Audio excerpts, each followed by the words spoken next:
Hi everyone, AJ here. Welcome back. I am excited because today we're going to build Emma Hart's new home. I figured out that I do want to play the Nightmare Legacy Challenge. At least I think so. We'll see how it goes. I'm a little nervous about it. I don't know why, but yeah. So let's jump into the build. I also want to mention that if you hear some background noise, it's because I have to have the door open because my cats need some fresh air and they're yelling at me for it. So just as a warning. But I'm pretty excited for this build. I've always wanted to play it on short lifespan. I don't think I've ever played on short lifespan. I always get a little nervous that I won't have enough time for things. But I figured that's because I normally play like some sort of challenge with rules. So there aren't really rules besides the fact that we are on short lifespan. You know, Emma Hart was a character that we created together on some random day after a nap. So I fell in love with her. We used my stories, so it created a character for us after we answered a few questions. And there are some things that I want to change, with specifically the aspiration. Her traits are evil, which is interesting, a music lover, and a self-assured sim. But the aspiration is archaeology, and I just feel like because her career is an actress, I feel like it just doesn't make sense. Though what does make sense to me is one of those serial romantic aspirations, just because she's into hearts and is very lovey-dovey, but she's actually evil and she's trying to lure people in. So I thought that would be a lot of fun. Plus, I normally don't play sims like that, mostly because I'm always really caring for my sims and I'm protective and I never want anything bad happen to them. But I think this time it's going to be a little bit different. It'll be a lot more fun. And yeah, we're going to try this Nightmare Legacy Challenge together. I decided to build her a cutesy home because her whole deal is being all pink and cute and wearing lots of hearts, and that's just how she lures people in. She fools people, but actually she's pretty evil. She just wants to romanticize everyone. She has lots of love, but also not. I guess, I don't know. So this little white house I found on Pinterest, and I really loved it because it has all these pink flowers. Don't worry, I didn't put the American flag. If anything, I actually got custom content for a pride flag pole so that we could replace it, because she is going to be someone who loves everyone. You know what I mean? She doesn't care about who or what or how they are, as long as, I guess not good people, because she's evil, but we'll see how it goes.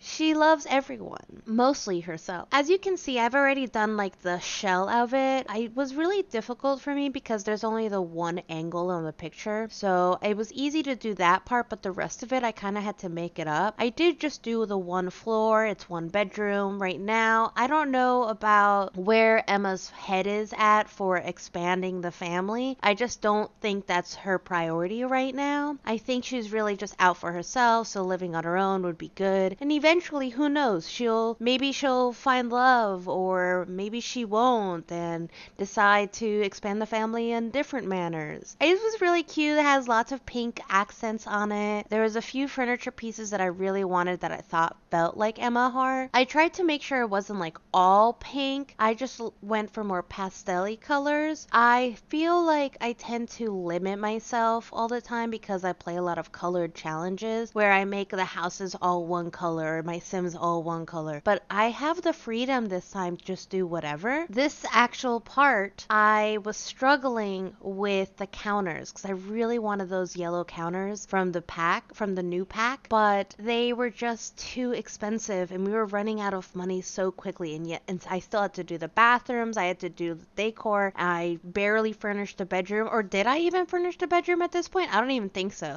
But you can see that we're already under $3,000, and it was just nerve-wracking. I feel like the entire time I was worried about money, especially when it comes to the landscaping part. You'll see that I end up selling a bunch of things because I really wanted the flower aspect of it. I do end up using some debug, but you'll see in a little bit. Oh, and this bed, I did not know that this bed had the cutest swatch. I've never seen it. It has little skulls on it and little flowers on it. That's so my vibe. Maybe, I don't know about Emma Hart's vibe, but it had a little pink in it, so I thought it was cute. And she's evil, so it worked out for her. But I personally love skulls and love flowers. Let me actually show you this tattoo that I have. I don't know if you recognize it, but it's actually a dead cow plant with death flowers around it. I was so undecisive about what kind of tattoo I wanted. I knew that I wanted a skull with flowers, but I was just like, what kind of skull do I want? And eventually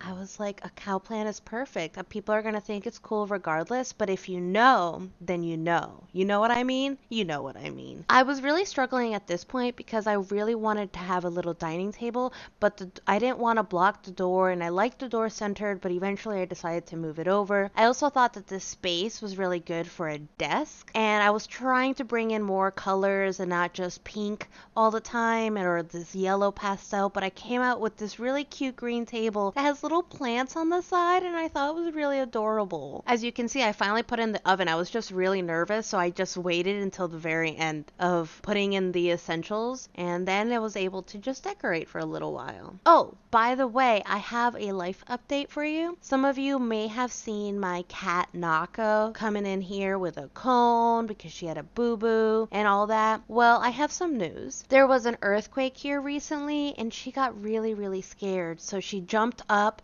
and under my bed, and she knocked a tooth loose. So she ended up having to get dental surgery. It was really scary for me because I've never had a pet have surgery. Thankfully, everything went smoothly, but I was still really nervous at first. But she was still okay. She recovered very quickly. They actually even gave us her tooth. I won't show you because I'm sure some of you will be grossed out, but I do have her tooth. I don't know if I've ever shared Naka's story, but she was actually found in a Starbucks parking lot. I actually work for Starbucks, and we found her in a Starbucks parking lot, and she was super injured. Her arm was all messed up, so we had to take her to an emergency room for pets, and they said that they had to remove the arm. So they removed her arm, part of her tail, and part of her ear. They think that she got run over by a car, potentially. She was only about 6 weeks old at the time. When I finally brought her home, she was about 8 weeks old, and she was so skinny, and she was having trouble warming up to people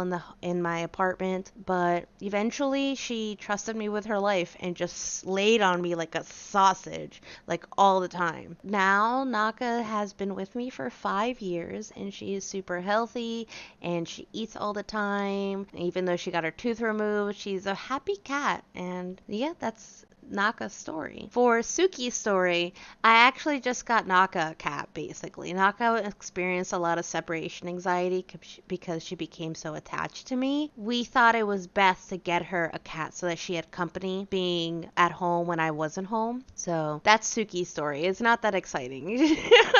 But she's our cat too, and I love them both very much. I don't know if you were able to see, but I was starting to run out of money. I'm already at 100 simoleons, and I had to start selling plants and stuff to be able to put flooring on the outside because I completely forgot to put floors on the outside. I just did like a white wooded floor so it matched everything, but I was getting really worried because I didn't have any plants. I forgot to paint the chimney altogether, but eventually it came together. It happened.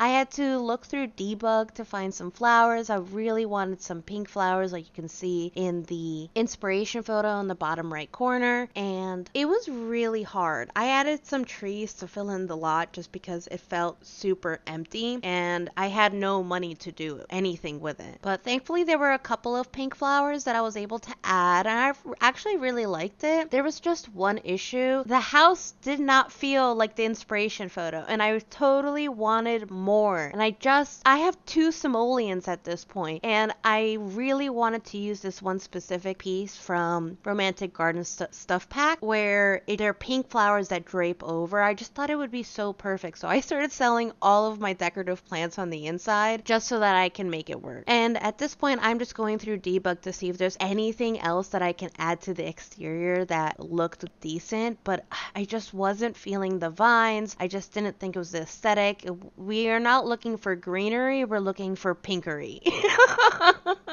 if that makes any sense. I eventually was able to make it work. I may not have house plants, but I have lots of beautiful flowers on the outside, and that's what really matters to me. A big thing that I did was use a lot of terrain paint. I think that this little pink stone path was really good because it added to that pinkness that we wanted for our build, and I think it's a kind of perfect home for Emma Hart, I'm not gonna lie. Adding the terrain paint in general, I tend to outline the house a lot just because it makes it feel more dimensional, I guess, giving it a little bit more of a real feel. Not that The Sims is not a real game, but you know, we're supposed to simulate life with it, and it just adds to it. Terrain paint, though I did forget to add terrain paint to the bottom of the trees, so I might do that when we finally start playing next week. And just because I know it's not there and it's bothering me that it's not there, I was just so focused on the house that it totally blew my mind. It blew past my mind. I also added these little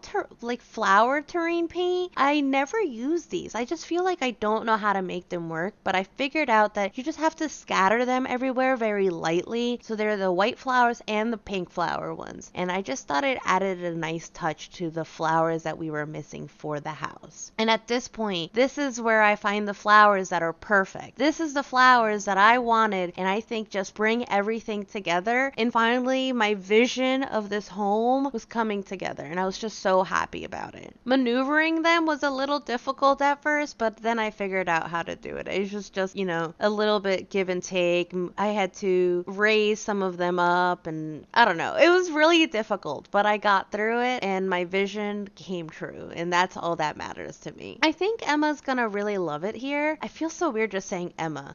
I feel like, you know, those people that you call by their full name, like Emma Hart? There's just these people that they go by their full name only, and that's it.